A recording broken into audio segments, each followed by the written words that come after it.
Wireshark. It's a tool. It was formerly called Ethereal. It's a protocol analyzer, not a packet sniffer, but it is packaged with a packet sniffer. So Wireshark is a protocol analyzer. Don't trip that up. Everyone I ask thinks it's a protocol sniffer, but it's not. It's coupled with a packet sniffer called WinDump or TCP dump. The Wireshark itself is just a protocol analyzer, so it'll let you log packets through one of those things that it's packaged with. So it works on Windows and Linux. On Windows, it's packaged with something called WinDump for the packet sniffer. On Linux, out of the box, it comes with, if you install it on Linux, it'll come packaged with TCP dump. But understand, if you're in an industrial environment, it will not collect everything you see on the wire. So also this happens in Windows and Linux worlds as well. It does not capture all the management packets. We talked about this for the wireless. There's a lot of things that can't be forwarded over to the wired network. So just be aware of that it doesn't see everything. So there could be some limitations if you're really trying to look at some nasty stuff going on, or you know something's being transmitted but you just can't see it. Just be aware you may need to write your own protocol or packet sniffer, or go find a specialized one for whatever it is you're trying to look for.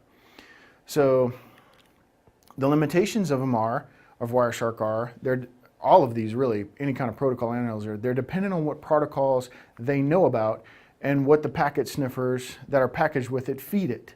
So we talked about that, right? So insufficient for analyzing anything other than what it knows about. Remember, it's just a protocol analyzer. You need a filter to display packets with TCP, SYN, push, and reset flags set. So on the test, you're going to see a couple of things.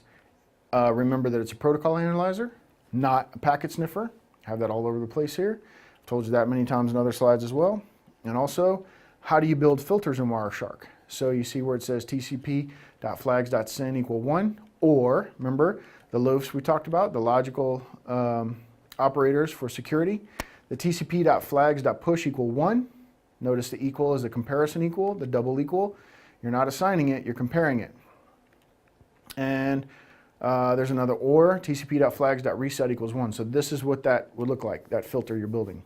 So how would you capture all TCP traffic going to or from 192.168.0.125 on port 25? That's a test question, which is actually a lie because it can't show you every packet because we just talked about the limits. But it will show you the ones that it understands. It'll also show you some that it may not understand, but not everything that was logged. So there could be more in the log A that you're not seeing, and there could be a lot more that was never logged in the first place from the packet capture utility that was packaged with the protocol analyzer of Wireshark. So tcp.port equals 25 and ip.host equals 192.168.0.125. So let me confuse you here, or try to. How to capture all TCP traffic going to or from this IP address on port 25. So tcp.port.25 and ip.host equals 192.168.0.125.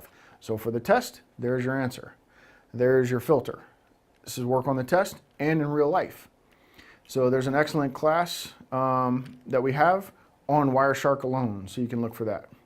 We'll also do a small lab on this as well and show you how to generate filters without having to know about them. You can just dig into the TCP traffic. You can right click and then create filter, and it'll bring it up, and then you can kind of customize it from there. After you do that a few times, you can go through and start building your own filters. You can gaggle them together. It's a very powerful tool. So here's some of the, here's how it works. So you see the little blue square flag pointing down right below the fin there. And I started to type tcp dot, what was it? Flags dot fin dot push dot reset. You see they're all there, SYN and urge. So you can see they're all there. And they just pop up out of context sensitivity. So it works pretty well to help you. It's very good at helping you figure out which flags you're trying to collect or which filters you're trying to build. So we talked about wireless hacking previously. Just an extra slide in here, ESSID for Extended Service Set Identifier. Previously we had talked about the SSID, the Service Set Identifier. Pretty much today they're all called ESSIDs. Just an evolution again over time, and this is what they're called today.